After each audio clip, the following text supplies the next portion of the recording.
বেলালের কানে আওয়াজ, কে জানে আওয়াজ দিচ্ছে নবী নাই, আমার নবী আর দুনিয়াতে জীবিত নাই। বেলালে আওয়াজ শুনিয়া আজান ফালাইয়া হাইয়া আলাল ফালা বলিয়া সামনে আর বাক্য বলে না। বেলাল গাড়ি ফালাইয়া দৌড়ায়, আর মুয়াজ্জিনি করব না, আমি আর মুয়াজ্জিনি করব না। বেলাল মসজিদ থেকে বাইরে দৌড়ায়, সাহাবীরা ডাইকা বলে বেলাল তুমি কেন দৌড়াও? আমার নবী নাকি দুনিয়া জীবিত নাই। আমি আজান দিতাম শুধু আমার নবীর জন্য, দুনিয়ার কারো জন্য না। যেহেতু আমার নবী দুনিয়াতে জীবিত নাই, আমি আর আজান কারো জন্য দিতে পারবো না। কেমন পাগল, কেমন পাগল! এত বক্তা বয়ান করে, ভাই তুমি মাথায় টুপিটা বসাইয়া দাও নবীজির তরিকা অনুযায়ী। তোমার বডির মধ্যে লম্বা জামাটা ঢুকাও, ঢুকাইতে পারি না, নবীজের আদর্শ ঢুকাইতে পারি না। আপনি আমি নবীর উম্মত দাবি করি, আপনার আমার গালের মধ্যে দাড়িটা উঠাইতে পারি না, শুধু নবীর উম্মত দাবি করি। আল্লাহর নবীর পাগল কেমন বেলাল! বেলাল দৌড়াইয়া চলে গেল নবীকে দেখার জন্য। কোন জায়গায় বলে নবী, বেলাল জানে কোথায় চলে গেছো, কেউ জানে না। কেমন পাগল! এক পর্যায়ে নবী ওই দিনকে মারা যায় না, ইন্তেকাল করে না। কাফেররা মারার কারণে বেহুশ হয়ে গিয়েছিল। সাহাবায়ে কিরাম এত বেকার, মায়ার নবী আর দুনিয়াতে নাই। বেহুশ হয়ে যাওয়ার কারণে মনে করছে আর নাই। বেলাল নবীজির এত পাগল, এত পাগল, এত পাগল, নবীজির এতই পাগল ছিল। শুধু নবীজির পাগল নয়, আল্লাহরও পাগল ছিল। আপনার আমার মায়ার নবী যখন মেরাজে গিয়েছিল, জান্নাত ঘুরাইয়া যখন জিব্রাইল দেখাইতেছিল, ইতিহাস জানেন না? মায়ার নবী পয়গম্বর এই তো গত মাসে মেরাজ করেছিল, রজব মাসে মেরাজ করছে না? মায়ার নবী পয়গম্বর জান্নাতের মধ্যে ঘুরতেছে, হঠাৎ করে কানের মধ্যে আওয়াজ, জান্নাতের মধ্যে ঠক ঠক করে কেমন জানি শব্দ হচ্ছে। বেলাল রাদিয়াল্লাহু তাআলা আনহু খরম পরতেন, আগের জমানায় খরম পরতেন, মোটা মোটা কাঠের বানানো, ঠিক না? ওই শব্দটা কানের মধ্যে আওয়াজ, মায়া নবী জিব্রাইলকে ডাইকা বলে, জিব্রাইল ভাই, এই ঠক ঠক শব্দটা কিসের আওয়াজ শোনা যায়? জিব্রাইল ডাইকা বলে, ও পয়গম্বর, এই আওয়াজটা বেলাল রাদিয়াল্লাহু তাআলা আনহুর আওয়াজ। নবীজি মেরাজ সারিয়া বেলালকে ডাইকে বলেন, ও সাহাবারা তাড়াতাড়ি বেলালকে ডাকো, দেখো আমার বেলাল কোথায়, আমার বেলাল কোথায়? বেলাল রাদিয়াল্লাহু তাআলা আনহুকে হাজির করলেন। হাজির করার পর বেলালকে ডাইকে বলে, ও বেলাল, তুমি এমন কি আমল করলা? আমি মেরাজে যাইয়া জান্নাতের মধ্যে তোমার হাঁটার শব্দ পাইলাম। বেলাল ডাইকা বলে, ও পয়গম্বর, আমার এমন কোন আমল নাই, এমন কোন আমল আমার জীবনে নাই। তবে আমি যেই দিনকে আপনার মুখে শুনছি দস্তরখানা বিছাইয়া নামা মানে খাবার খাইলে আল্লাহ পাক রব্বুল আলামিন বরকত দান করেন, সওয়াব দান করেন, প্রত্যেকটা লোকমা প্রত্যেকটা খাবারের আল্লাহ তাআলা সওয়াব দান করেন, ওই দিন থেকে আমি আজ পর্যন্ত কোনোদিন দস্তরখানার এই আমলটা বন্ধ করি না। কিসের আমল? আজকে মাহফিল থেকে কি নিবেন? দস্তরখানার আমলটা করা যাইবে? করা যাইবে না? কারা কারা পারবেন না? আল্লাহু আকবার। তার মানে আপনারা এখন ঠিক আছেন? আল্লাহ তৌফিক দান করুন, বলেন আমিন। দস্তরখানে আমলটা ধরা যাবে? বেলাল রাদিয়াল্লাহু তাআলা আনহু দুনিয়াতে দস্তরখানে আমল করলেন রেগুলার, তার হাঁটার শব্দটা চলে গেছে কোথায়? জান্নাতের মধ্যে। তো বেলাল কেমন? বেলাল আপনি আমি হতে পারবো না? যেই বেলাল রাদিয়াল্লাহু তাআলা আনহুকে এত পছন্দ করতেন আল্লাহ, আল্লাহ পছন্দ করে তার হাঁটার শব্দটা জান্নাতের মধ্যে দিয়ে গেছেন, সেই আল্লাহকে এখন নাই? সেই আল্লাহকে এখন নাই? সেই আল্লাহকে আপনাকে আমাকে অত দামি বানাইতে পারবে না। কির মাধ্যমে, কি রুচিলায়? আল্লাহর আদেশ এবং নবীজির তরিকা অনুযায়ী চলার মাধ্যমে। জান্নাতের বাগানে ওলামায়ে কেরামদের সাথে একসাথে বসে জান্নাতের বাগানে জান্নাতের মানুষদের সাথে বসার মতো তৌফিক দান করেছেন সেই মহান আল্লাহ পাক রব্বুল আলামিনের দরবারে শুকরিয়া আদায় করি আলহামদুলিল্লাহ। আরো জোরে বলি আলহামদুলিল্লাহ। মুসলমানের আওয়াজ এত আস্তে হইলে হয় না, মুসলমানের আওয়াজ জোরে দিতে হবে, মুসলমানের আওয়াজ সবচেয়ে বেশি হবে। কারণ বাংলাদেশ 92% মুসলমান, সেই দেশের মুসলমান যদি আস্তে কথা বলে এটা মানা যায় না। আরো জোরে বলি আলহামদুলিল্লাহ। আপনার আমার জবানের মধ্যে শক্তি কে দান করেছেন? কে দান করছেন? আরো জোরে বলি আল্লাহ, আরো জোরে বলি আল্লাহ। আলহামদুলিল্লাহ। আজকে এখানে 2 দিন ধরে মাহফিলের আয়োজন হয়েছে, আপনি আমি খুশি না বেজার? কে কে খুশি না? নারায়ে তাকবীর। আপনারা খুশি না? মুসলমান আলোচনা, বক্তার বয়ান আগে সুন্দর করে শুনতে হবে। আলোচক কি বলল, বক্তা কি বলল, এইটা শুনে তারপর তার অ্যান্সার দিতে হবে। আলোচনা যদি সুন্দর করে আগে না শুনেন, জবাব দিতে গেলে ভেজালে পড়ে যাবে। বোঝেননি কথা? এক আল্লাহর বান্দা নদীর পার দিয়া হাইটা যাচ্ছে, হঠাৎ করে তাকাইয়ে দেখে একটা ফল ভাইসা যাচ্ছে। তো ফলটা খুব সুন্দর চেহারা, কালোর মধ্যে আবার লাল। ফলটা আপনারা চিনবেন নাম বললে। তো বান্দা উঠাইয়া নাকের কাছে নিয়ে দেখে ঘেরান আর ঘেরান, ঘেরানে আল্লাহর বান্দা মগ্ন হয়ে গেল। কিন্তু ফলটার নামও চিনে না, দেখলেও চিনে না, কোনোদিন জীবনেও দেখে নাই। কিন্তু ফলের মধ্যে আমার আল্লাহ এত ঘেরান দান করে দিয়েছেন, ঘেরানে বান্দা পাগল হয়ে গেছে। ফলটা নিয়ে ইমাম সাহেবের দিকে দৌড়ায়। কারণ এই জগতের মধ্যে, এই দুনিয়ার মধ্যে সবচেয়ে জ্ঞানী হলো একজন আলেম, একজন মুফতি, একজন মুহাদ্দিস। সবচেয়ে জ্ঞানী হলো একজন মসজিদের খতিব সাহেব, মসজিদের ইমাম সাহেব। ঠিক না বা ঠিক? সবাই কয় না, দেখছো? এই জগতের মধ্যে যদি কেউ জ্ঞানী হয় সেটা হলো আলেম সমাজ। আপনি মানলো কথা সঠিক, না মানলো কথাটা সঠিক। আল্লাহর বান্দা ফলটা নিয়ে মসজিদে ইমাম সাহেবের দিকে দৌড়ায়।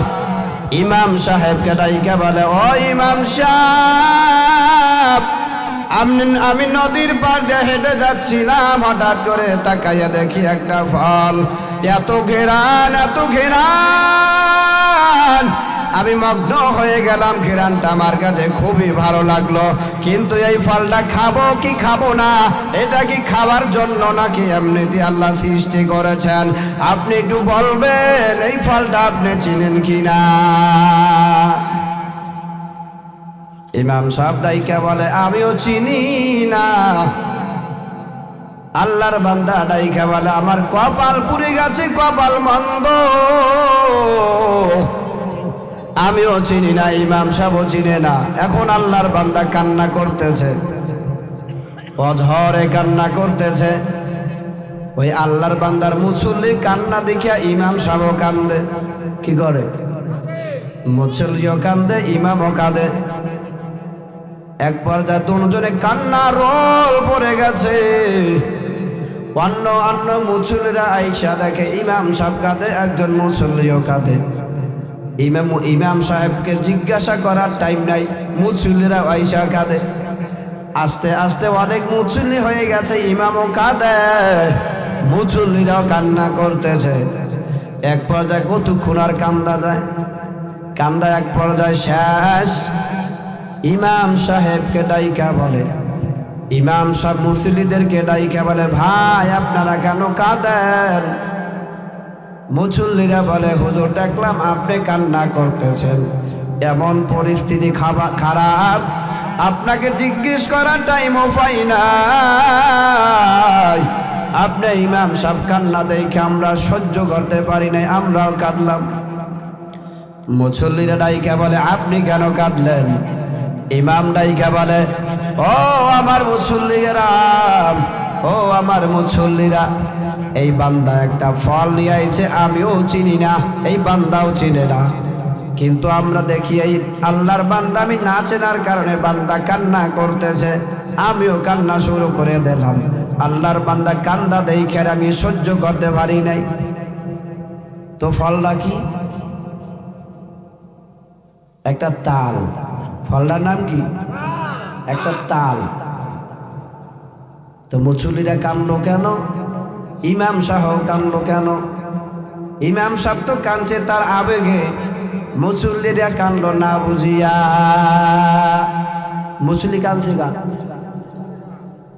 তো বক্তা কি বলল? না বুঝিয়া, না শুনিয়া অ্যান্সার দিবেন না, ভেজালে পড়িয়া যাইবেন। এক আল্লাহর ওলি বয়ান করতেছে, অন্যজনের তার নকল করলাম। এক আল্লাহর বান্দা বয়ান করতেছে, হঠাৎ করে বলতেছে, কে কে জাহান্নামে যাবেন হাত জাগান। তো মুরব্বী মানুষ তো ভালো করে খেয়াল করে নাই, হয়তো বা ঘুমাইছে। মুরব্বীকে আল্লাহু আকবার। ইমাম সাহেব ডাইকে বলে, কি ও মুরব্বী, আপনি কি জাহান্নামে যাবেন? না তো হাত জাগাইলেন কেন? হুজুরেরা যা বলে আমি তো মনে করছি ভালোই বলে, হ্যাঁ কে জাহান্নামের কথা কইবে। তো আমাদের সমাজটা এমন হয়ে গেছে, হুজুর বাঙালি, কি বললো না, সঠিক কি সঠিক না, স্লোগান দেওয়া শুরু করিয়া দেয়। শুনছে অমুক আলেম এইটা করছে, আসলে ও চোখে দেখে নাই, শুনছে, শুরু করে দিছে, শুনছো অমুক আলেম এইটা করেছে, অমুক আলেম এইটা করেছে, বলে কি না? এটা বলা যাবে না। হাদিসের ভিতরে আছে, একজন মিথ্যাবাদী হওয়ার জন্য এটাই যথেষ্ট যে শুনিয়া ফতোয়া দিয়ে ফেলাইল, শুনিয়া ওইটার উপরে আমল করা শুরু করে দিল। বোঝেন এই কথা? আল্লাহ বোঝার তৌফিক দান করেন, বলেন আমিন। আজকে মাহফিলে আপনারা খুশি না বেজার? কারা কারা খুশি? নারায়ে তাকবীর, নারায়ে তাকবীর। হ্যাঁ, আল্লাহ আমাদের সকলকে কবুল করেন, বলেন আমিন। এটা একটা জান্নাতের বাগান, আপনারা বিশ্বাস করেন? বিশ্বাস করেন? কে কে বিশ্বাস করেন না হাত জাগান। ওই দেখেন এক জায়গাইছে, দেখেন হাত জাগাইছে। শেষে যাবে না বললে দিছি, না শুনেন নাই। আল্লাহ বোঝার তৌফিক দান করেন, বলেন আমিন। ইমামুল আউয়ালিন আল আখিরিন বাহর সাদকা রাহমাতাল লিল আলামিন। ইমামুল আউয়ালিন আল আখিরিন নূর আলম রাহমাতাল লিল আলামিন। ইমামুল আউয়ালিন আল আখিরিন বাহর সাদকা রাহমাতাল লিল আলামিন। শুদ ওয়াজুদাস রাহমাতাল লিল আলামিন। মসজিদ উশুদ হামারো ইয়া জমিন। আজকে মাহফিলে আসছি একমাত্র আল্লাহ এবং আল্লাহর রাসূলের পরিচয় পাওয়ার জন্য, ঠিক না? আল্লাহর রাসূল এবং আল্লাহর পরিচয় পেয়ে যেন আমি আমল করতে পারি, এই আমলটা করে যেন জান্নাতে যেতে পারি, সেইটা মাকসাদ না? সেই মাকসাদ লাগবে। আমি একটা হাদিস বলেছিলাম, ইন্নামাল আমালু বিন্নিয়াত। আল্লাহ নবী জনাব রাসূলুল্লাহ সাল্লাল্লাহু আলাইহি সাল্লাম বলেন যে সকল ফলের নির্ভর করে আমলের মানে ন্যায়তের উপরে। ন্যায়তের উপরে কি করে? সকল ফলের ডিপেন্ড করে। এই জন্য আমাদের ন্যায়টা থাকতে হবে। এখানে আছে জান্নাতের বাগান, ওলামায়ে কেরাম বয়ান করবেন, সেখান থেকে যদি একটি আমল আমরা নিয়ে যেতে পারি, এই আমলটাই হবে আপনার আমার জন্য নাজাতের ওসিলা। বলেন সুবহানাল্লাহ।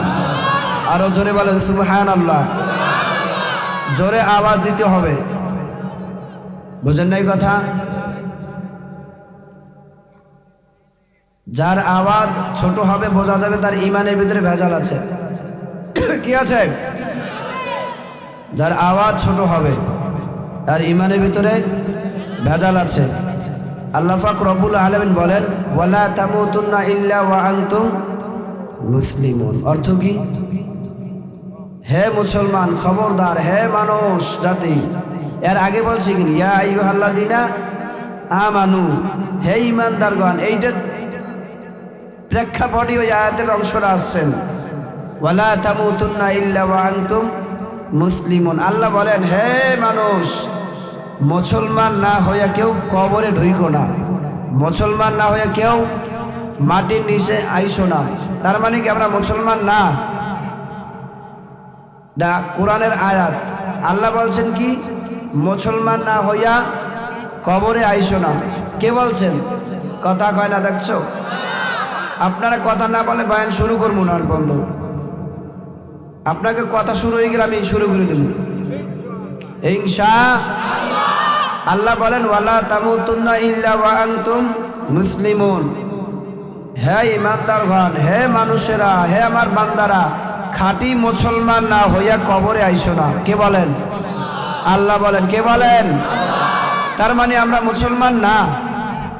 এখানে যে মাহফিলে বসলাম, এখানে কি আমরা মুসলমান না? তো মুসলমানের কথা কেন বললেন? আল্লাহ কেন বললেন যে মুসলমান না হয়ে কবরে আইসো না? কেন বললেন? তাকিদ দিয়েছেন মুসলমান এখন পর্যন্ত পরিপূর্ণ হতে পারি নাই। আমরা কেমন মুসলমান হয়েছি? ফজরে আজান চলে আমরা ল্যাপ কম্বল টানিয়ে ঘুমাই। যেই লোকটা দেখবেন ফজরে আজান শোনার পর কম্বল ল্যাপ ফালাইয়া উঠতে পারি নাই, মনে করবেন মুসলমান হতে পারেন নাই। এত বয়ান, এত নসিহতের পরও যেই বান্দারা আমার নবীজি তরিক অনুযায়ী চলতে পারে না, যে চলতে পারছেন না, বুঝবেন আপনি এখন মধ্যে মুসলমান হতে পারেন নাই। যেই বান্দা এখনো সুদের খাতা থেকে নাম কাটতে পারেন নাই অথচ মুসলমান দাবি করেন, আপনাকে আপনি প্রশ্ন করিয়া দেখেন আপনি এখন পর্যন্ত মুসলমান হতে পারেন নাই। কারণ আল্লাহ বলছেন যে মুসলমান সে কখনো সুদ খাইতে পারে না, যে মুসলমান দাবি করে সে কখনো নামাজ বাদ দিতে পারে না। ঠিক না বা ঠিক? দেখছো সবাই ঠিক কয় না, পিছন দিয়ে কয় না, ঠিক না বা ঠিক? এই জন্য আমাদের মুসলমান হওয়া লাগবে। কি লাগবে? মুসলমান হওয়া লাগবে, ইমানদার হওয়া লাগবে। কেমন মুসলমান? সাহাবায়ে কেরামদের মতো মুসলমান,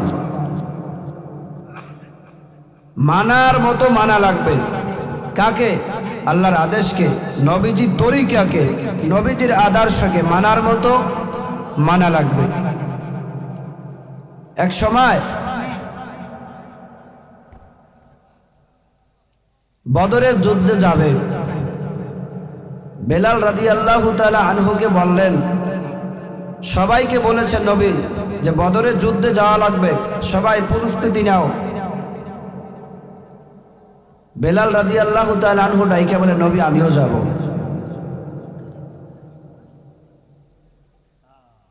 পয়গম্বর ডাইকে বলে, ও বেলাল, না, তোমার যাওয়া লাগবে না। বেলাল ডাইকে বলে, পয়গম্বর, আমি সেই আফ্রিকার কালো বেলাল, সেই আফ্রিকার জঙ্গল থেকে আসলাম। কেমন বিল্লাল, কেমন কালো বিল্লাল। মানুষ যতই কালো হোক, যতই কুৎসিত হোক, যতই কালো হোক, হাতের তালু আর পায়ের তালু কিন্তু সাদা থাকেনি। আর বেলাল রাদিয়াল্লাহু তাআলা আনহু এত কালো, এত কালো, কিতাবের ভিতরে লেখে বেলালের পায়ের তলিটা পর্যন্ত কালো ছিল। বেলাল ডাইকা বলে, পয়গম্বর, আমি কোনোদিন আপনাকে ছাড়িয়া কোনোদিন আমি থাকি নাই। আজকে আপনি যুদ্ধে যাবেন, আজকে বদরের যুদ্ধের আওয়াজ, আমিও আপনার সাথে যাব। পয়গম্বর ডাইকা বলে, ও বেলাল, তুমিও যদি আমাদের সাথে যাও, এই মসজিদে আজান কি দিবে? নামাজকে পড়াইবে।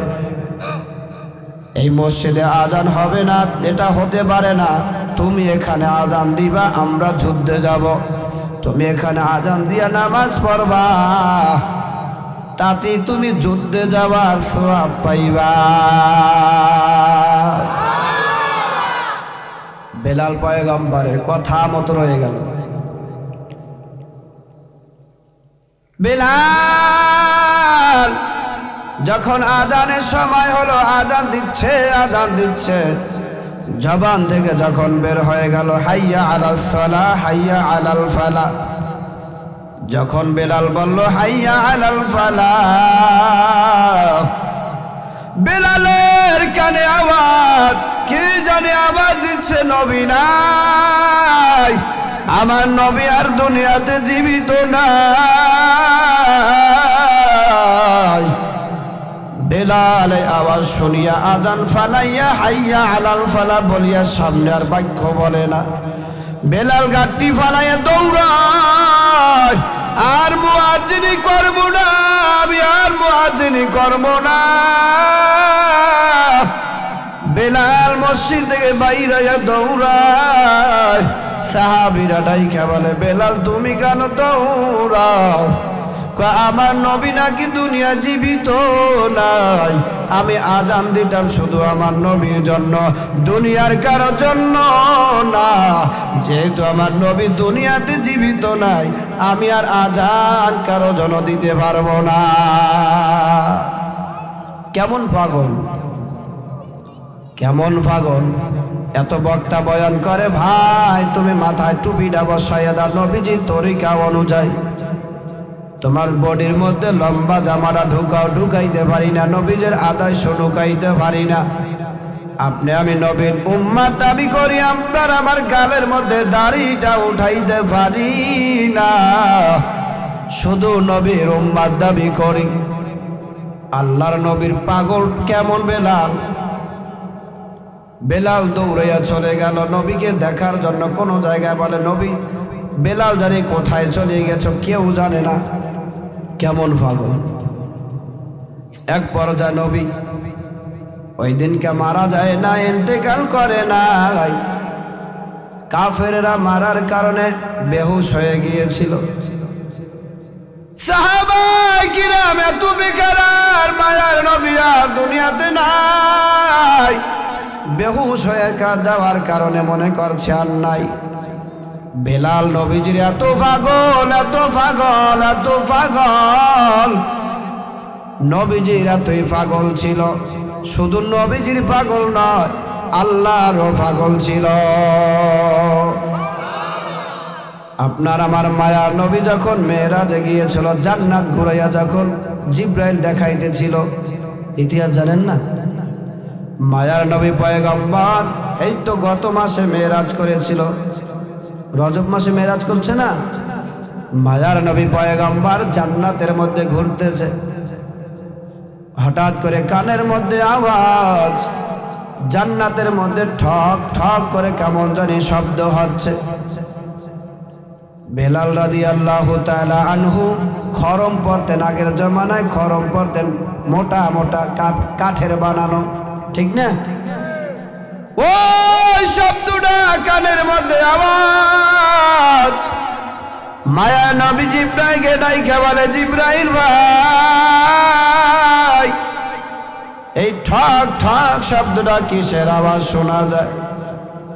জিব্রাইল ডাইকা বলে, ও পয়গম্বর, এই আওয়াজটা বেলাল রাদিয়াল্লাহু তাআলা আনহুর আওয়াজ। নবীজি মেরাজ সারিয়া বেলালকে ডাইকে বলেন, ও সাহাবারা তাড়াতাড়ি বেলালকে ডাকো, দেখো আমার বেলাল কোথায়, আমার বেলাল কোথায়। বেলাল রাদিয়াল্লাহু তাআলা আনহুকে হাজির করলেন। হাজির করার পর বেলালকে ডাইকে বলে, ও বেলাল, তুমি এমন কি আমল করলা, আমি মেরাজে যাইয়া জান্নাতের মধ্যে তোমার হাঁটার শব্দ পাইলাম। বেলাল ডাইকা বলে, ও পয়গম্বর, আমার এমন কোন আমল নাই, এমন কোন আমল আমার জীবনে নাই, তবে আমি যেই দিনকে আপনার মুখে শুনছি দস্তরখানা বিছাইয়া নামা মানে খাবার খাইলে আল্লাহ পাক রব্বুল আলামিন বরকত দান করেন, সওয়াব দান করেন, প্রত্যেকটা লোকমা প্রত্যেকটা খাবারের আল্লাহ তাআলা সওয়াব দান করেন। ওই দিন থেকে আমি আজ পর্যন্ত কোনোদিন দস্তরখানার এই আমলটা বন্ধ করি না। কিসের আমল? আজকে মাহফিল থেকে কি নিবেন? দস্তরখানার আমলটা করা যাইবে? করা যাইবে না? কারা কারা পারবেন না? আল্লাহু আকবার। তার মানে আপনারা এখন ঠিক আছেন, আল্লাহ তৌফিক দান করুন, বলেন আমিন। দস্তরখানার আমলটা ধরা যাবে? বেলাল রাদিয়াল্লাহু তাআলা আনহু দুনিয়াতে দস্তরখানা আমল করলেন রেগুলার, তার হাঁটার শব্দটা চলে গেছে কোথায়? জান্নাতের মধ্যে। তো বেলাল কেমন? বেলাল আপনি আমি হতে পারবো না? যেই বেলাল রাদিয়াল্লাহু তাআলা আনহুকে এত পছন্দ করতেন আল্লাহ, আল্লাহ পছন্দ করে তার হাঁটার শব্দটা জান্নাতের মধ্যে দিয়ে গেছেন, সেই আল্লাহকে এখন নাই? সেই আল্লাহকে এখন নাই? সেই আল্লাহকে আপনাকে আমাকে অত দামি বানাইতে পারবে না। কির মাধ্যমে? কি রুচিলায়? আল্লাহর আদেশ এবং নবীজির তরিকা অনুযায়ী চলার মাধ্যমে। ইনশাআল্লাহ করা যাবে না? ইনশাআল্লাহ যাবে না? 2 দিন ব্যাপী মাহফিল এখানে, আর কোনোদিন মাহফিল হয় নাই, আজ এই প্রথম মাহফিল। তো মাহফিল যদি হেদায়েতের জন্য হয় তাহলে সে কামিয়াবি, যদি মাহফিল যদি হেদায়েতের জন্য না হয়, যেমন আল্লাহ তাআলা দরবারে শুকরিয়া, গতকালকে ফজরে যে লোক হয়েছে মসজিদে, হয়েছে না অনেক? এরকম যদি সব সময় থাকে ভালো লাগে না? কি কন, ভালো লাগে না? আল্লাহ পাক রব্বুল আলামিন তৌফিক দান করুন, বলেন আমিন। ইমানদার হওয়া লাগবে কাদের মতো? সাহাবায়ে কেরামদের মতো। কাদের মতো? সাহাবায়ে কেরামদের মতো। যখন নবী করিম সাল্লাল্লাহু আলাইহি সাল্লাম মক্কাতে যখন ইসলাম কায়েম হয় নাই, ইসলামের দাওয়াত দিতেছিলেন, কেউ দাওয়াত কবুল করে না, কেউ কেউ গোপনে করে, আজান গোপনে দেয়, আজান গোপনে, নামাজ গোপনে পড়ছে না। এক সময় মক্কার সকল কাফেরেরা মিলে নবীকে মারার জন্য ষড়যন্ত্র করলেন, করছে না? আল্লাহ পাক রব্বুল আলামিন জিবরাইলের মাধ্যমে বললেন, ও পয়গম্বর, এই কাফেরেরা আপনাকে মারার জন্য ষড়যন্ত্র করছে, আপনাকে এখানে থাকতে হবে না, আপনি এখানে থাকতে পারবেন না, কাফেরেরা আপনাকে মাইরা ফালাইবে। ও পয়গম্বর, আপনি হিজরত করে মদিনা চলে যান, আর সাহাবায়ে কেরামদেরকে ধীরে ধীরে ধীরে ধীরে ধীরে মদিনায় পাঠিয়ে দেন, যার যার মতে চলে যাক, আর আপনার সাথে আবু বকরকে নিয়ে যাবেন। বুঝাইতে চাইছিলাম আনুগত্য কাকে বলা হয়, মানামানিটা কাকে বলা হয়। আবু বকরকে 6 মাস আগে বলে রাখছে পয়গম্বর, এ আবু বকর, আপনি আমার সাথে সফর সঙ্গী হবেন, আর সকলে ধীরে ধীরে যার যার মতে চলে যাবে। আবু বকরকে 6 মাস আগে বলার পর হঠাৎ করে একদিন পয়গম্বর ডাইরেক্ট অর্ডার আসলেন। পয়গম্বর আল্লাহ পাক রব্বুল আলামিনের পক্ষ থেকে জিবরাইল বললেন, আজকে রাতের মধ্যে আপনাকে মদিনা যেতে হবে, মক্কার জমিন ছাইরা যেতে হবে আজকে রাতের মধ্যে। মায়ার নবী পয়গম্বর আল্লাহর অর্ডার পাইয়া মক্কা ছেড়ে মদিনা যাবে। আবু বকরকে 6 মাস আগে বলে দিছে, এর মধ্যে আর কোনোদিন বলে নাই। হঠাৎ করে আল্লাহকে বলেন, আল্লাহ আমার ঘরের পাশে, আমার হুজরাখানার পাশে কাফেরেরা অস্ত্র নিয়ে আমাকে মারার জন্য রেডি হয়ে আছে, আমি কিভাবে যাব? আল্লাহ বলেন, ও পয়গম্বর, আমি আপনাকে সকল নবীদের মধ্যে শ্রেষ্ঠ নবী বানাইলাম, এই জমিনের মধ্যে শ্রেষ্ঠ মানুষ বানাইলাম। আপনার কোনো টেনশন নাই, কোনো চিন্তা করবেন না। আপনি হাতের মধ্যে এক মুঠো বালু নেন, বালু নিয়া সূরা ইয়াসিনের কয়েকটি আয়াত পড়িয়া বালুটা ছিটাইয়া দেন। আপনি বালুটা ছিটাইয়া দিবেন, আমি আল্লাহ প্রত্যেকে কাফের চোখে চোখে বালি পৌঁছিয়ে দিব। ওয়া মাকারু ওয়া মাকারাল্লাহ ওয়া মাকারু ওয়া মাকারাল্লাহ ওয়াল্লাহু খায়রুল মাকিরিন।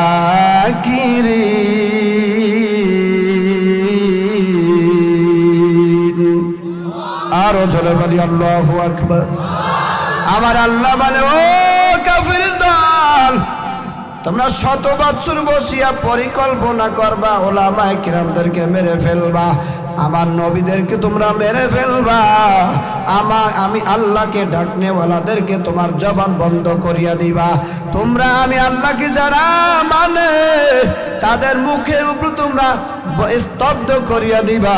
আর আমি আল্লাহ ওই বান্দা যখন তাহাজ্জুদের মুসাল্লায় দাঁড়াইয়া 2 হাতখানা উঠাইয়া 1 মিনিট চিন্তা করবে, আমি আল্লাহ মুহূর্তের মধ্যে সব পরিকল্পনা ধ্বংস করে দিব। কাদের কুদরত দারি বার কামাল, আনতা রব্বি আনতা হাসবি জুল জালাল, তুহি কাদের জলিলুল্লাহ জাহাদার, বাহার কার কে বাসিবা খোদাবাস।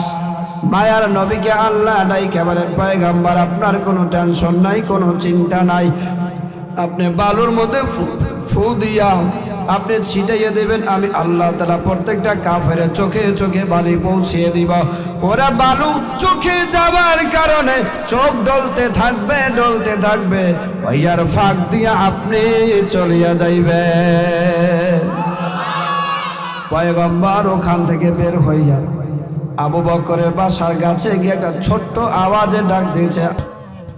প্রথম ডাকটা দেওয়ার সাথে সাথে আবু বকর ডাক দিয়ে বলে, পয়গম্বর আমি হাজির।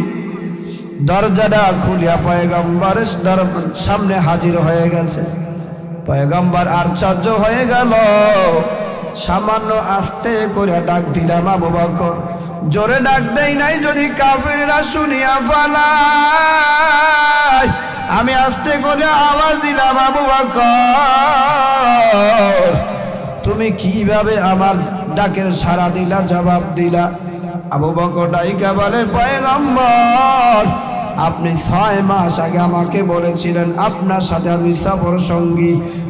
আল্লাহ জাতের সিফাতের কসম, যেই দিন আপনি বলছেন আমি আপনার সফর সঙ্গী হব, ওই দিনকে আমি আবু বকর পিঠটা বিছানায় লাগাইয়া কখনো ঘুমাই না। আবু বকর ডাইকা বলে, পয়গম্বর শুধু আমি পিঠটা লাগাইয়া ঘুমাই না তা না, আমার ছোট মেয়েটা আসমা সেই 6 মাস আগ থেকে প্রতিদিন রাত্রিবেলা সন্ধ্যাবেলা রাস্তা বানাইয়া আপনার জন্য অপেক্ষা করতে থাকে। আমরা সফরে যাব, মায়া নবী সফরে যাইবে, মায়া নবী সফর সঙ্গী হবে আমার বাবা। আবু বকর ডাইকে বলে, আমার মেয়েটা প্রত্যেকদিন সন্ধ্যাবেলা নাস্তা বানাইয়া সারা রাত অপেক্ষা করতে থাকে, কখন আপনি ডাক দিবেন। আপনি যদি ডাকাডাকি করতে করতে করতে যদি ইহুদিরা সজাগ হয়ে যায়, যদি তারা আওয়াজ পেয়ে যায়, আর আমি আবু বকর যদি এখানে ঘুমাইয়া যাই তাহলে কাফেররা আপনাকে মেরে ফেলবে। সেই দিন থেকে আমি বিছানা পিঠ লাগাই না। আমার মেয়েটা সকাল থেকে সারা রাত, সন্ধ্যা থেকে সারা রাত্র নাস্তা বানাইয়া আমার মেয়েটা অপেক্ষা করতে থাকে। আমার মায়ার নবী ডাইকে বলে, ও পয়গম্বর, শুধু তাই নয়, আমরা সফরে যাওয়ার জন্য আমি একটা ঘোড়া ক্রয় করেছি। ওই ঘোড়াটাও কখনো রাত্রিবেলা ঘুমাইতে দেখি না। চাইয়া চাইয়া আপনার হুজরার দিকে তাকাইয়া তাকাইয়া আমার ঘোড়াটা চোখের পানি ফালায় কাঁদে আর আপনার দিকে তাকাইয়া থাকে। ইমামুল আউয়ালিন আল আখিরিন বাহর সাদকা রাহমাতাল লিল আলামিন। ইমামুল আউয়ালিন আল আখিরিন নূরে আলম রাহমাতাল লিল আলামিন। সদ ওয়াজুদাস রাহমাতাল লিল আলামিন। মসজিদ হ্যাঁ ও শুধু আমারো ইয়া জমিন। আমার মায়া নবী কেমন রহমতওয়ালা, আমার মায়া নবী কেমন দয়াবান, কেমন দয়াওয়ালা। আমার আল্লাহ মায়ার নবীর বদৌলতে আপনাকে আমাকে দুনিয়ায় পাঠাইলেন। আমার মায়া নবীর উছিলায় আপনাকে আমাকে দুনিয়ায় শ্রেষ্ঠ নবীর উম্মত বানাইলেন। আপনি আমি কোনোদিন আল্লাহর কাছে দরখাস্ত করি নাই, আল্লাহ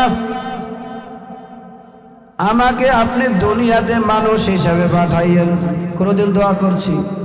কোনোদিন দোয়া করি নাই, আল্লাহ আমাকে দুনিয়াতে মানুষ হিসাবে পাঠাইয়েন। আল্লাহ তাআলা দয়া করি আপনাকে আমাকে মানুষের পেটে দান করেছেন। আল্লাহ চাইলে আমাকে আপনার রুহুটা কুকুর, ভেড়া, বকরি, গরুর মধ্যে দিতে পারতেননি? আমার এই মায়ার নবীর উছিলা দয়া করি আপনাকে আমাকে মানুষ বানাইয়ে দুনিয়া পাঠাইলেন। আমার মায়ার নবীর কেমন পাগল, সাহাবীরা কেমন পাগল। মায়ার নবীর এক সময় ইন্তেকাল হয়ে গেছে। বেলাল রাদিয়াল্লাহু তাআলা আনহু তার গাট্টি গুট্টি বান্দা সে দামেস্কের দিকে চলে যায়। সাহাবায়ে কেরাম লাইকা বলে, ও বেলাল তুমি কোথায় যাও? আমি নবীজির হাত ধরিয়া, আমার মুহাম্মদ সাল্লাল্লাহু আলাইহি সাল্লামের হাত ধরিয়া সেই আফ্রিকার জঙ্গল থেকে আমি আসিয়া মুসলমান হইলাম। আমার মায়ার নবীর ইন্তেকাল হয়ে গেছে। আমি আমার মায়ার নবীকে দেখা আমি ক্ষুধা নিবারণ করতাম। আমায় যদি না খাইয়াও যদি থাকতাম, আমি আমার পয়গম্বরের চেহারা দিকে তাকাইতাম, আমি খাবারের কথা ভুলিয়া যাইতাম। আমি বেলাল কালো বিল্লালের কোনো মা নাই, কোনো বাবা নাই, দুনিয়াতে আমার কেউ নাই। আমি আমার পয়গম্বরের দিকে যখন তাকাইতাম, আমি আমার মায়ের কথা, আমার বাবার কথা বলিয়া যাইতাম। আজকে আমার মায়ার নবী দুনিয়াতে না, ইন্তেকাল করে ফেলছে। আমি আর এই জমিনে থাকবো না, এই মক্কাতে আর থাকবো না। পয়গম্বর যখন ইন্তেকাল করলেন, বেলাল দামেস্কের দিকে চলে যায়। অনেকে ঠেকানোর জন্য অনেকে বাধা দিয়েছে, তুমি যাইও না, এখানে থাকো। না, আমি এখানে আর থাকতে পারবো না। বেলাল দামেস্কের দিকে চলে গেছে। 6 মাসের মধ্যে বেলাল আর ওই মদিনার রওজাতে আর আসে নাই। স্বপ্নের মধ্যে পয়গম্বর ডাইকা বলে, এরে বেলাল, তোরে আমি সেই আফ্রিকার জঙ্গল থেকে এনে মুসলমান বানাইলাম। তোকে আমি এত মুহাব্বত করতাম, আমাকেও তুমি এত মুহাব্বত করতাম। আজকে 6 মাসের মধ্যে তুমি আমার রওজায় একবারও আসো নাই। আমি নবীর কথা কি একটু তোমার মনে পড়ে না? বেলাল স্বপ্নের মধ্যে যখন দেখলো, হঠাৎ করে ঘুম থেকে জেগে গেল। কি দেখলাম, কি দেখলাম? সকাল যখন হয়ে গেল গাড়িটি বেঁধে মদিনার দিকে রওজার দিকে বেলাল রওয়ানা। যখন মদিনার মধ্যে ঢুকে গেল, জমিনের মধ্যে ঢুকে গেল, সাহাবায়ে কেরাম তাকায়া দেখে বেলাল গাড়িটা পিঠের মধ্যে লইয়া বেলাল আসতেছে। মদিনার ছেলেগুলান বেলালের দিকে দিকে যাইতেছে, বেলালের পিছনে পিছনে যায়, সাহাবায়ে কেরামও যাচ্ছে, একজন একজন কানাঘুষা করতেছে। মদিনার মানুষগুলা, মক্কার মানুষগুলা কেমন নবীর জন্য পাগল, একজন আর একজনের সাথে কথা বলতেছে, আমার মায়ার নবী সেই কালো বেলাল ফিরিয়া আসতে মন ফিরিয়া এসেছে, মনে হয় আমার নবীও মনে হয় ফিরে আসবে। কেমন পাগল, কেমন পাগল। সন্তানে মদিনার সন্তানেরা শুনেছে বেলাল নামের একজন আছে, নবী নামের একজন ছিল, বেলাল আছে। কখনো বেলালকে ওই জমিনের সন্তানেরা দেখে নাই, ছেলে মেয়েরা দেখে নাই। ছেলেরা দৌড়ায়, বেলালের পিছনে পিছনে দৌড়ায়, বেলালের পিছনে পিছনে দৌড়াইতেছে। বেলাল গিয়া যখন এক জায়গা দাঁড়াইলো, মদিনার মক্কা সকল মানুষগুলো এক জায়গা জড়ো হয়ে গেল।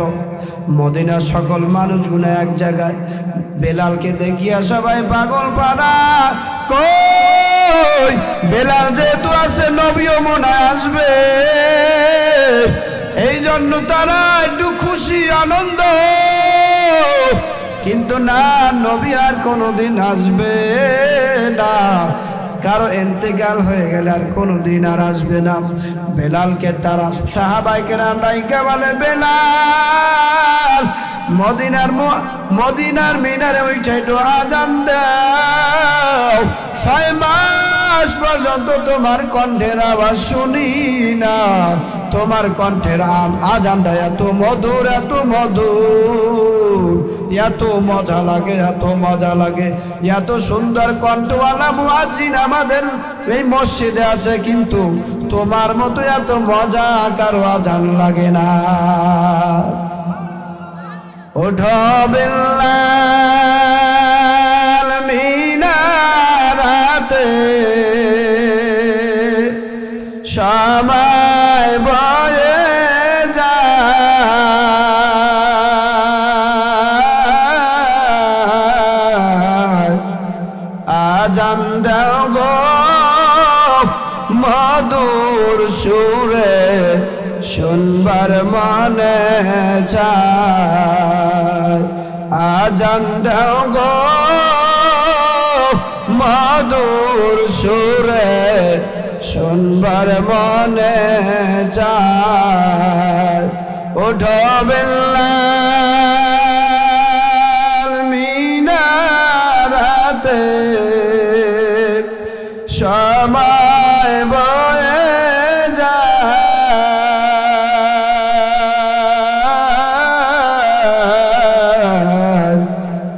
আজান দাও গো মধুর সুরে, শুনবার মনে চায়।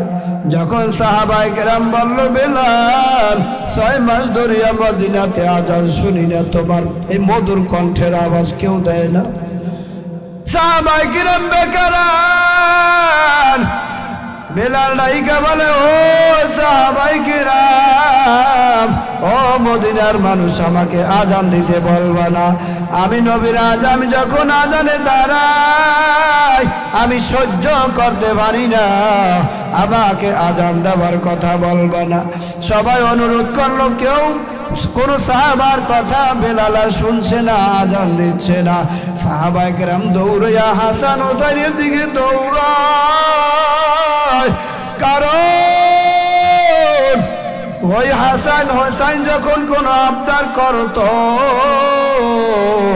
কখনো বেলাল ফালাইতো না, কারণ পয়গম্বর বেলালকে এত মুহাব্বত করত, যতটুকু মুহাব্বত করত ততটুকু মুহাব্বত বেলাল হাসান হোসাইনকে করতে। সাহাবায়ে কিরাম বিলালের কথা শুনিয়া যখন বিলাল আজান দিতে আর রাজি হয় না, এবার সাহাবায়ে কেরাম হাসান হোসেনের দিকে দৌড়ায় আর যাইয়া বলে, ও হুসাইন হাসান, আমাদের এই জমিনে বিলাল আবার ফিরিয়া আসছে, আমাদের আজান শুনতে বড় মনে চায়, আজান শুনতে বড়ই মনে চায়। ও হাসান হোসাইন, আমরা বলছি আজান দেওয়ার জন্য, কিন্তু বিলাল আমাদের কথা শুনছে না, তোমাদের কথা কখনো ফালাইয়া দিবে না। হাসান হুসাইন ডাইকা বলে, ও বিলাল ভাই, আমার নানা জীবিত থাকাকালীন এত মোহাব্বত করতা, এতই ভালোবাসতা, তোমার আজান শুনি না 6টা মাস, তোমার আজানের মধ্যে কণ্ঠের মধ্যে এত মধু, এত মজা, দুনিয়ার আর কোন মুয়াজ্জিনের আজানের মধ্যে কণ্ঠের মধ্যে এত মজা নাই। ও বেলাল, একটু আজান দাও, একটু আজান দাও, আমাদের শুনতে বড় মনে চায়। বেলাল হাসান হোসাইনের অনুরোধ আর সহ্য করতে পারলো না। বেলাল উঠিয়া যখন আজানের জন্য মিনারায় দাঁড়াইয়া যায়, আজান দিচ্ছে আজান দিচ্ছে, হঠাৎ করে যখন এই কলিটা চলে আসলো, শব্দটা চলে আসলো, আশহাদু আন্না মুহাম্মাদার রাসূলুল্লাহ, এই কলিটা যখন বেলালের জবান থেকে বের হইল, বেলাল হঠাৎ করে আজান বন্ধ হয়ে গেল, মাটিতে পড়িয়া গেল, আজান বন্ধ। সবাই কিনা আমার চাচু হয়ে গেল, কি ব্যাপার, আজান কেন বন্ধ হইল? যখন বেলাল মিনারায় উঠিয়া যখন আজানের আওয়াজ, ওই জায়গা সকল মানুষগুলা দৌড়াইতেছেন মসজিদের দিকে। কি ব্যাপার, কি ব্যাপার, আমাদের জমিনে আবার বেলাল হাজির, মনে হয় আমাদের নবীও মনে হয় আবার ফিরিয়া আসছে। যখন মসজিদের মধ্যে ঢুকিয়া দেখে বেলাল বেহুশ হয়ে গেছে, সবাই তেল পানি দিয়া কোন মতে হুশ করলো। বেলালকে ডাইকা বলল, বেলাল, তুমি কেন বেহুশ হইয়া গেলা? আজানের মাঝখানে আজানও শেষ হয় নাই। বেলাল ডাইকা বলে, ও মদিনার মানুষ, আমি যখন আজান দেই, আমি আল্লাহ আল্লাহ রাসূলের জন্য দেই, কাউকে খুশি করার জন্য না। আমার নবী যখন জীবিত ছিল, আমি যখন আজান দিতাম, আমার নবী মেহরাবে বসিয়া থাকতো, আর আমার নবী আমার যখন আজান শুনতো মিসকি মিসকি হাসি দিত। আজকে যখন আমি আজান দিলাম, আমি যখন আজান দিতাম, নবীজির দিকে তাকাইতাম, একটু কানাত মানে একটু চোখ টেরা করিয়া তাকাইতাম, একটু চোখ দিয়ে তাকাইতাম, নবী বৈশা বৈশা হাসে। আজকে যখন আমি এই কলিটা বললাম, আমি মেহরাবের দিকে তাকাইয়া দেখি আমার নবী নাই, আমার নবী আজকে আর মেহরাবে নাই, আমি আর সহ্য করতে পারি না, আমি বেহুশ হয়ে গেলাম। ও মদিনার মানুষ, আমার নবীর কথা মনে পড়লে আমি আর সহ্য করতে পারি না। এ মদিনার মানুষ, আমি আর জমিনের মধ্যে থাকতে পারবো না। ওই বেলাল আবার ঘাটটি বান্ধা দামেস্কের দিকে আবার চলিয়া গেল। এ চার শিবার মানুষ, আমার নবীর পাগল হওয়ার দরকার। আজকে যান বডির মধ্যে নবীজির আদর্শ নাই, যার আখলাকের মধ্যে কথার মধ্যে যার নবীজির আদর্শ নাই, ওই বান্দার কোনো দাম দুনিয়া তো নাই, আখেরা তো নাই। কারণ আমার নবী আদর্শের মধ্যে এমন একটা কারিশমা, এমন একটা পাওয়ার, যেটা দুনিয়ার কোনো আদর্শের মধ্যে পাওয়া যায় না। আজকে যদি আমার দাড়ি না থাকতো, আজকে যদি আমার গায়ের মধ্যে লম্বা জামা না থাকতো, এখানে আমাকে বসতে কেউ দিত না। কেউ আমাকে দিত না। আমার মায়ার নবীর আদর্শের কারণে, মায়ার নবীর সুন্নাত আমার ভিতরে থাকার কারণে এই জায়গায় বসার জন্য আপনারা দিয়েছেন। যদি আমার মায়ার নবীর আদর্শ না থাকতো এখানে বসতে কেউ আমাকে দিতেন না। এই জন্য আমাদের নবীদের আদর্শটা ধরা দরকার, আছে কি নাই? আছে কি নাই? নবীজির আদর্শ যার ভিতরে থাকবে আল্লাহ তাআলা দুনিয়া তো তাকে সম্মানই করবে, আখিরাত সম্মানের জায়গায় রাখবে। আপনার বাইজিদ বুস্তাবি নাম শুনছেন?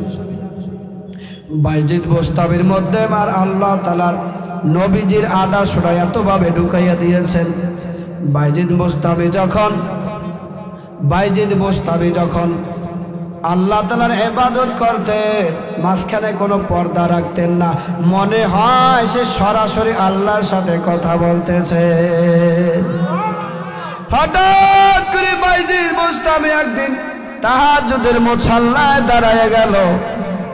তাহাজ্জুদের মুসাল্লায় যখন দাঁড়ায় গেল, নামাজ শেষ করিয়া দুই হাত উঠাইয়া আল্লাহ তাআলা দরবারে দোয়া করতেছে।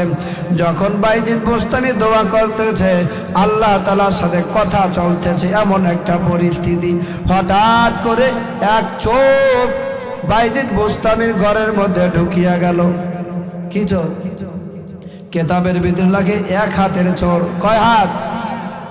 সাইজে এক হাত না, অন্য জায়গায় চুরি করার কারণে এক হাত কাটিয়ে দিয়েছে, এখন কয় হাত?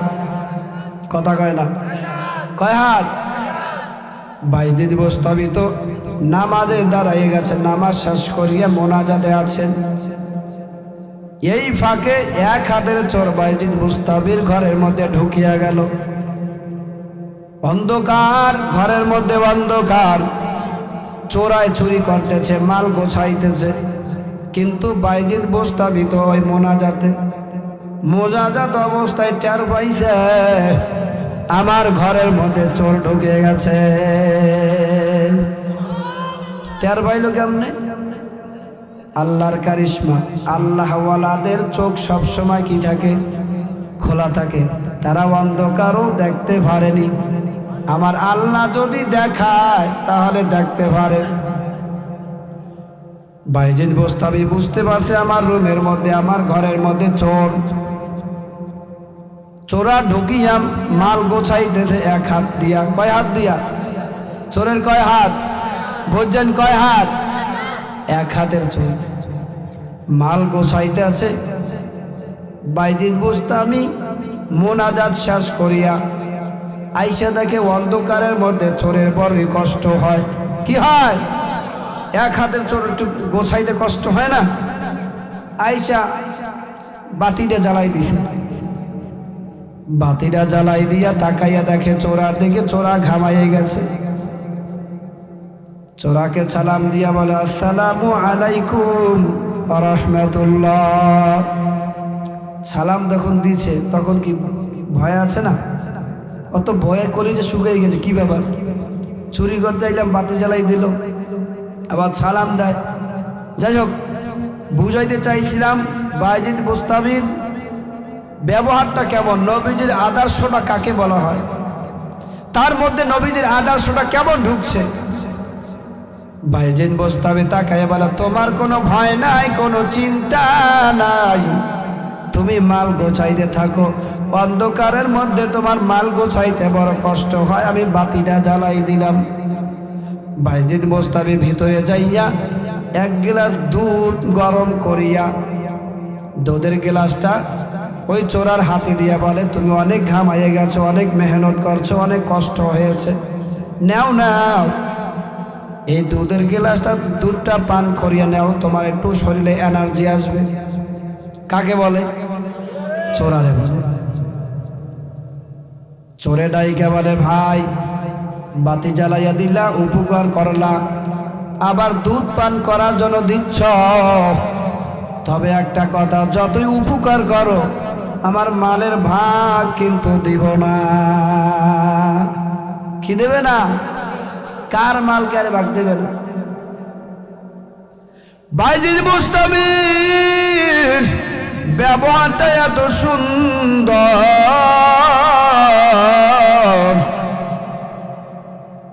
নবীজির আদর্শের ব্যবহার।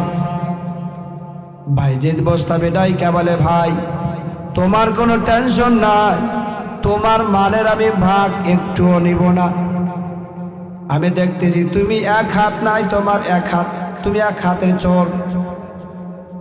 তোমার কষ্ট হয়, আমি বাতি জ্বালাইয়া দিলাম, তোমার একটু খেদমতে আসলাম।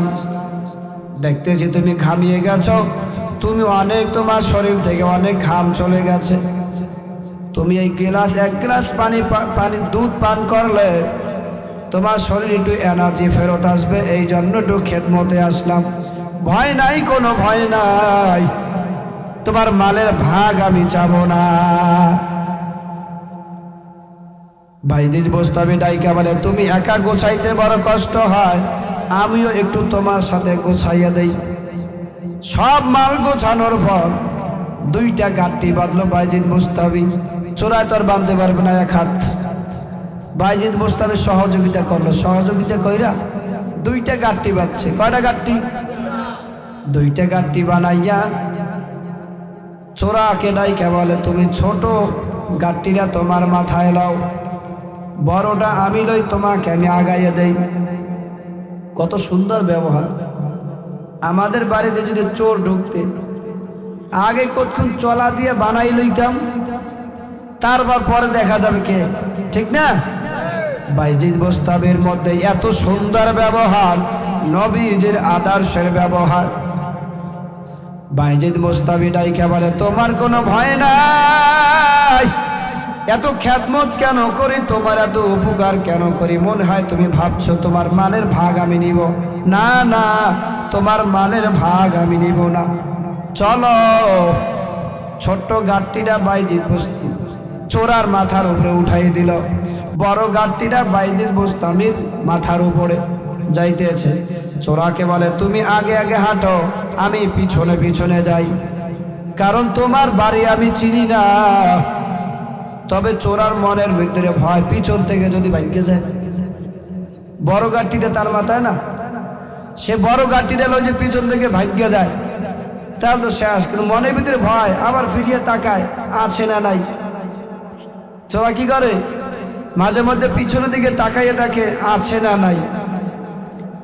এক পর্যায়ে চোরার বাড়ি যাইতে একটা সাকু বাজে, সাকু দিয়া যাচ্ছে, সাকু দিয়া যাচ্ছে। হঠাৎ করে যখন মাছ পথে চলে গেল, মাছ বরাবর যখন চলে গেল, বাইজিদ বোস্তামির মাথা থেকে গাঁটটিটা পানিতে ভরিয়া গেল। দেখেন কেমন ব্যবহার। ভরিয়া যাওয়ার পর গাঁটটিটা উঠাইয়া আবার ওবার উঠবে, এই মুহূর্তে চোরায় সাকু পার হইয়া আইসা এই বাইজিদ বোস্তামির গালের মধ্যে এক হাত দিয়া চোপার লাগাইয়া দিছে। কার গালে কে চোপার দেয়? কার মালকে চুরি করে আনলো? বাইজিদ বোস্তামি কোনো কথা বলে নাই। ঠিক আছে ভাই, আমার ভুল হয়ে গেছে, চলো। গাঁটটিটা উঠাইয়া আবার হাঁটতেছে হাঁটতেছে। চোরার বাড়ির কাছে যাইয়া, এই তোমার বাড়ি? কয় হা। এই তোমার মাল তুমি বুঝিয়া পাইছো? কয় হা। কয় ভাই, তোমার খিদমত করতে আইসা আমার ভুল হয়ে গেছে, আমার যেহেতু ভুল হয়ে গেছে তোমার কাছে ক্ষমা চাই, আমাকে ক্ষমা করে দিবা। বাইজিদ বোস্তামি ক্ষমা চাই বাড়িতে এসে ঘুমায়। পরের দিন সকালে ভাবতেছে চোর, হেদায়েতের মালা এখানে ভরাই দিবেন আল্লাহ। বাইজিদ বোস্তামি তো ঘুমায়, সে ওখানে বৈশা ভাবতেছে কি করলাম, বাড়িতে চুরি করতে গেলাম, সে আমাকে বাতি জ্বালাইয়ে দিল, আবার দুধ পান করার জন্য দুধ দিল, আবার বাড়ি পর্যন্ত আগাইয়ে দিল। আগাই দিতে গিয়ে আমার গাঁটটিটা পড়ে গেল, আমি তাকে চর দিলাম, আমাকে কোনো কথা বললো না, আমাকে প্রতিক্রিয়া না করিয়া উল্টে মিলে আমার কাছে ক্ষমা চাইল। লোকটাকে এলাকায় ঢুইকা বলতেছে, অমুক অমুক একটা লোক, এইরকমের দেখতে, এরকমের দেখতে, এই লোকটাকে তোমরা চিনো? সবাই বলে হায় হায়, এ তো আমাদের জমানার কুতুবুল আলম, আল্লাহওয়ালা মানুষ, আমাদের শায়েখ, এর নাম তো বাইজিদ বোস্তামি। হায় হায়, আমি কি করলাম? আমি তো জীবনে দেখিও নাই তাকে, তার চেহারা কেমন। তো আমি তো তার সাথে বেয়াদবি করে ফেলাইছি। এখন চোরায় দৌড়ায়, চোরায় আবার দৌড়াইতে আছে বাইজিদ বোস্তামির বাড়ির দিকে। যাইয়া দেখে বাইজিদ বোস্তামি বসিয়া আছে, পাদ জড়াইয়া ধইরা বলে, হুজুর আমার ভুল হয়ে গেছে,